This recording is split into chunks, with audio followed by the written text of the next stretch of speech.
నమస్తే, welcome to Suman TV. నేను మీ విష్ణు. ప్రస్తుతంతో పాటు stock market analyst G Sriramachandramurthy గారు ఉన్నారు. సో వారితో మాట్లాడి స్టాక్ మార్కెట్స్ కి సంబంధించిన అనేక రకాల ఆసక్తికరమైన విషయాలను వారి విశ్లేషణ ద్వారా తెలుసుకుందాం.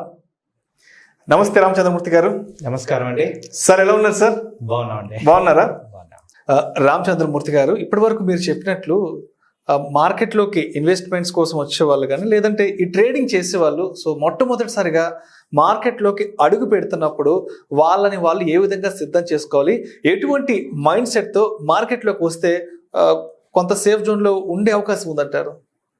సార్, ఈ question not only for new people, కొత్త వాళ్ళకే కాకుండా ఆల్రెడీ వాళ్ళు ఉన్న మార్కెట్లో అసలు సరే ఇప్పుడు జరిగిపోయింది.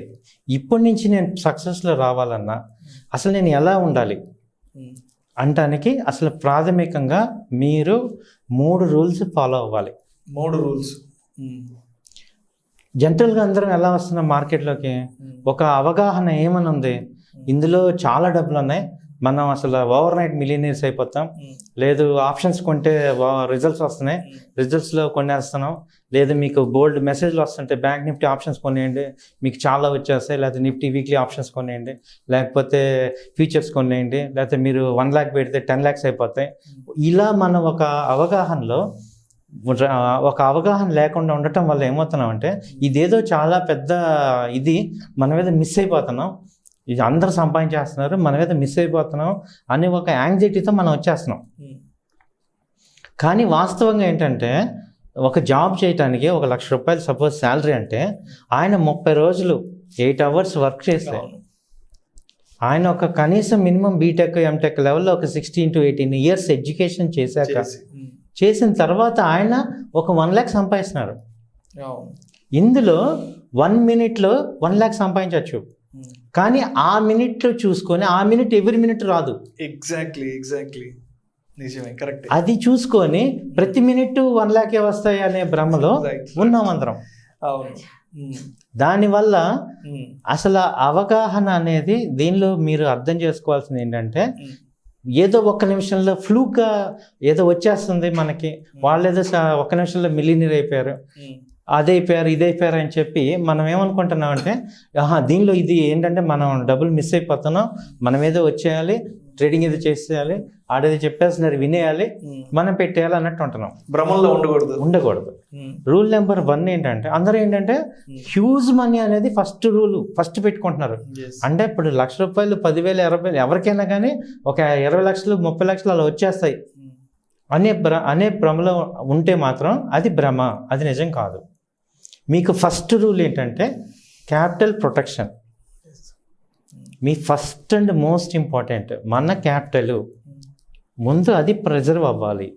అది మీ రూల్ నెంబర్ 1. నువ్వేమన్నా చెయ్యి, ఈక్విటీ చేయి, ఇన్వెస్ట్మెంట్ చేయి, లాంగ్ టర్మ్ చేయి. ఒక ఆయన ఉన్నారు సార్ ఇన్వెస్ట్మెంట్ అని, మీరు ఇన్వెస్ట్మెంట్ చాలా గొప్పది అంటున్నారు. ఇప్పుడు జెట్ ఎయిర్వేస్ ఒక ఆయన ఇన్వెస్ట్మెంట్లో ఉన్నారు, వెళ్ళిపోయింది, మనీ అయిపోయింది. ఇండియాబుల్స్ హౌసింగ్ ఫైనాన్స్ 1400 నుంచి ఇవాళ 20 rupees. DHFL 300 700 నుంచి వెళ్ళిపోయింది. ఇవన్నీ ఇన్వెస్ట్మెంట్సే, మంచి కంపెనీసే. మరి ఏంటి ఇన్వెస్ట్మెంట్స్? ఆయన ఫస్ట్ రూల్ మిస్ అయిపోయారు. నీ క్యాపిటల్ ప్రిజర్వ్ చేసుకోవాలి. అది ఎవరు చెప్తారు? Nobody will tell you, you come and you save your money. It is our first rule. We should secure our capital. So whenever capital is eroding, irrespective of any company, you should quit and save your capital. ఇప్పుడు Volvo బస్సులో వెళ్తున్నా accident అయితే బయటకు వచ్చేస్తాం, కానీ bus బాగుందని కూర్చోం కదా sir. Exactly, అవును. బస్సు మంటలు అవుతున్నాయి, వోల్వో బస్సు కాలిపోతుంది, నాకు వోల్వో బస్సు నేను కూర్చుంటా అంటే మనం కూడా కాలిపోతాం. లేదంటే టికెట్ ఎక్కువ పెట్టుకునే సార్ నేను ఇదే బస్సులో కూర్చుంటాను, కుదరదు. ఎంత టికెట్ కొన్నా అది ఎంత క్వాలిటీ బస్ అయినా ఆ క్షణంలో బయటకు వచ్చి ఎగ్జిట్ అయిపోవాలి, అక్కడ నుంచి ఎగ్జిట్ అయిపోవాలి. ఎగ్జిట్ కాకపోతే నువ్వు ఎగ్జిట్ అయిపోతావు. Exactly correct. మార్కెట్ ఎప్పుడు ఉంటుంది, మనం ఉండాలి. ఎప్పుడు ఎగ్జిట్ అవ్వాలనేది మనం తెలుసుకోవాలి. అది ఎగ్జిట్ అవ్వాలి అని తెలుసుకోవాలంటే మన మైండ్ సెట్ ప్రిపేర్ అవ్వాలి. ఫస్ట్ రూల్ ఏంటంటే మన క్యాపిటల్ ప్రిజర్వ్ ఉండాలి అనేది మనకి సబ్ కాన్షియస్ మైండ్లో ముందు ఫస్ట్ రూలు. సో ఆ సమయానికి తగ్గట్టుగా సమయస్ఫూర్తిగా వ్యవహరించాలి, అంతే. So first rule, don't believe others. Capital వేరే కంపెనీలు ఏమున్నాయి ఎంత గొప్ప అయినా కానీ, ఈవెన్ వాల్వో బస్ అయినా నేను చెప్పేది ఎక్కువ రేటు కొన్నాం, మంటల్లో కాలిపోతుంది, నువ్వు ఇంకా లక్కీకి ఇంకా నీ దాకా రాలా, నువ్వేం చేయాలి, కిటికీ పగలు పెట్టుకొని దూకేయాలా, లేకపోతే దానిలోనే కూర్చుంటామా? నేను దానిలోనే కూర్చుంటామంటే జెట్ ఎయిర్వేస్ లాగానే ఉంటుంది. అంటే నిజంగా ఇప్పుడు మీరు చెప్పిన ఎగ్జాంపుల్ అనేది చాలా క్లియర్ కట్ గా ఉంది. ఎప్పుడు ఎగ్జిట్ అవ్వాలి అనేది మన చేతుల్లోనే ఉంది, మన చేతుల్లో ఉంది. సమయస్ఫూర్తిగా వ్యవహరించాలి, ఆ క్షణంలో వ్యవహరించాలి. అదే విన్నింగ్ మైండ్ సెట్. ఎగ్జాక్ట్లీ, అవును. సో ఫస్ట్ నేను చెప్పదలుచుకుంది ఏంటంటే, మన క్యాపిటల్ మనకి ప్రొటెక్షన్ ఉండాలి, అది rule number 1. Second, consistent profits.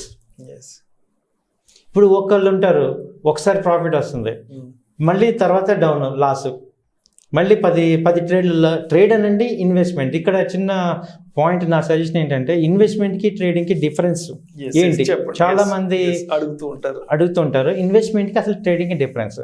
Sir ఇప్పుడు కార్ ఉంది సార్, మనకి డ్రైవింగ్ వచ్చు, అది 1 to 20 దాకా రీడింగ్ చూపిస్తూ ఉంటుంది. ఇప్పుడు 100లో వెళ్తాము, 60లో వెళ్తాము, 20లో వెళ్తాము. ఇప్పుడు 100లోనే వెళ్తాం అవసరమైనప్పుడు.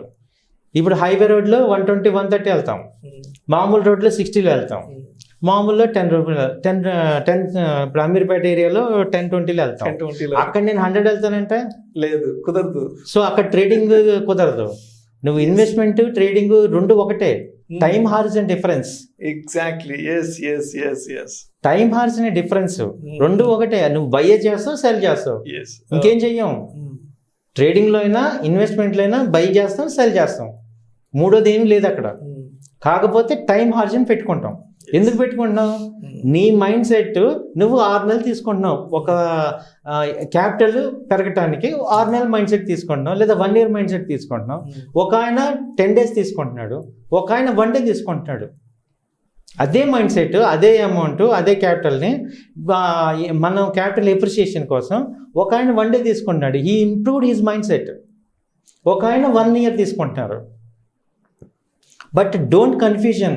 ఇప్పుడు మనం కొన్న స్టాక్స్ పడిపోయి వాటిని ఇన్వెస్ట్మెంట్స్ అని మాత్రం అనుకోవద్దు. ఇప్పుడు నేను కొన్ని అకౌంట్స్ చూశాను సార్, ఒక ఒంగోలు ఏరియాలో నేను ఒకసారి చూసినప్పుడు, అసలు అందరూ అక్కడ మేమందరం చాలా ఇన్వెస్ట్మెంట్స్ సార్ అన్నారు.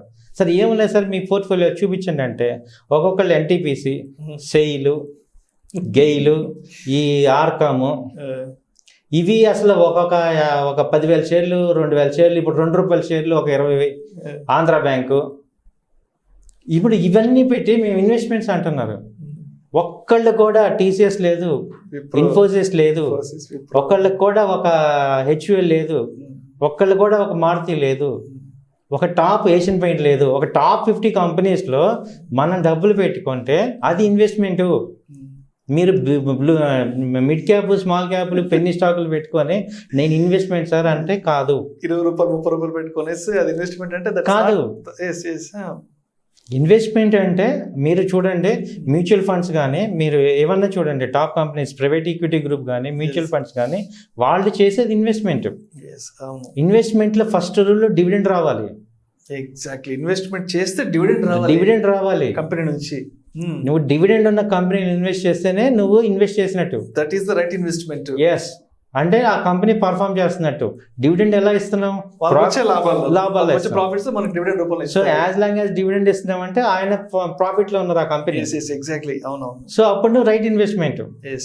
ఒక ఫెయిల్ అయిన వాడి దగ్గర నువ్వు డబ్బులు పెట్టి నేను ఇన్వెస్ట్ అంటే మీనింగ్ లెస్. నాకు డివిడెండ్ రాలేదు, డివిడెండ్ ఇవ్వలేదంటే.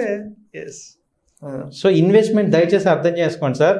ఇన్వెస్ట్మెంట్స్ అంటే పెన్నీ స్టాక్స్ నేను తక్కువ అంటలేదు, ఏ కంపెనీ నేను తక్కువ మాట్లాడలేదు.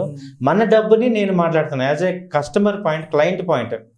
నా డబ్బులు నాకు సేఫ్టీలో ఉండాలి, నా డబ్బులు నాకు ఇన్వెస్ట్మెంట్, మన విజన్ మైండ్ సెట్ని నేను మార్చుకోమంటున్నా. ఇన్వెస్ట్మెంట్ రూల్ ఏంటి? డివిడెండ్ రావాలి. మీరు మినిమం మ్యూచువల్ ఫండ్ దానిలో ఇన్వెస్ట్ చేసి ఉండాలి ఆ కంపెనీలో. మీరు కొన్న కంపెనీలో మ్యూచువల్ ఫండ్ కంపెనీ. ఎందుకు మ్యూచువల్ ఫండ్ ఇన్వెస్ట్ చేయాలి అంటే వాళ్ళు మనకన్నా చాలా స్ట్రాంగ్ రీసెర్చ్ బ్యాక్గ్రౌండ్ ఉన్నారు. వాళ్ళకి డబ్బులు కావాలి, వాళ్ళు ఏ కంపెనీని వదలరు. డబ్బులు వచ్చే కంపెనీ ఏది? ఎందుకంటే they have lot of money and they are looking for investment in companies. Exactly. So వాడే వదిలేస్తే మనం పట్టుకున్నామంటే మనకి డబ్బులు ఎలా వస్తాయి? సో ఇది సెకండ్ పాయింట్ ఏంటంటే కన్సిస్టెంట్గా డబ్బులు తీయటం రావాలి. దీనికి ట్రైనింగ్ కావాలి. దీనికి ఖచ్చితంగా ట్రైనింగ్ కావాలి. Third point huge profits. అందరికీ ఫస్ట్ గోల్ యాక్చువల్గా థర్డ్ గోల్. హ్యూజ్ ప్రాఫిట్ అనేది third goal. First goal consistent, first goal capital first preservation, capital safe ఉండాలి ఫస్ట్. సెకండ్ కన్సిస్టెంట్గా ప్రాఫిట్స్ తీయాలి. అది 1000 రూపాయలు అవునండి, 2000 అవునండి, అసలు అంటే విన్నింగ్ మైండ్ సెట్లోకి రావాలి. ఈ లూజింగ్ మైండ్ సెట్ నుంచి విన్నింగ్ మైండ్ సెట్కి వస్తే మనం కన్సిస్టెంట్గా ప్రాఫిట్ తీస్తాం. Third huge profits. Yes, there are times ఈ ప్రాఫిట్ని రిస్క్ చేస్తాం, క్యాపిటల్ రిస్క్ చేయకుండా ఈ ప్రాఫిట్ రిస్క్ చేయొచ్చు. సో అలా మీరు వెళ్తే ఈ ట్రేడింగ్ బిజినెస్లో మీరు లాంగ్ టర్మ్ సర్వైవల్ అవుతారు. మార్కెట్ ఎలా ఉన్నా మీరు సంపాదించగలరు. రైట్. చాలా మంచి ఎగ్జాంపుల్స్ చెప్పారు నిజంగా. అంటే మార్కెట్లోకి వచ్చే ముందు మనల్ని మనం ఎలా ప్రిపేర్ చేసుకోవాలి, అండ్ మార్కెట్లోకి వచ్చేసాక, అడుగు పెట్టేసాక, ఇన్వెస్ట్మెంట్ చేశాక, లేదంటే ట్రేడింగ్ చేసేటప్పుడు మనల్ని మనం సమయస్ఫూర్తిగా ఎలా వ్యవహరించాలనే విషయాలు నిజంగా చాలా అద్భుతంగా చెప్పారు సార్. Thank you sir.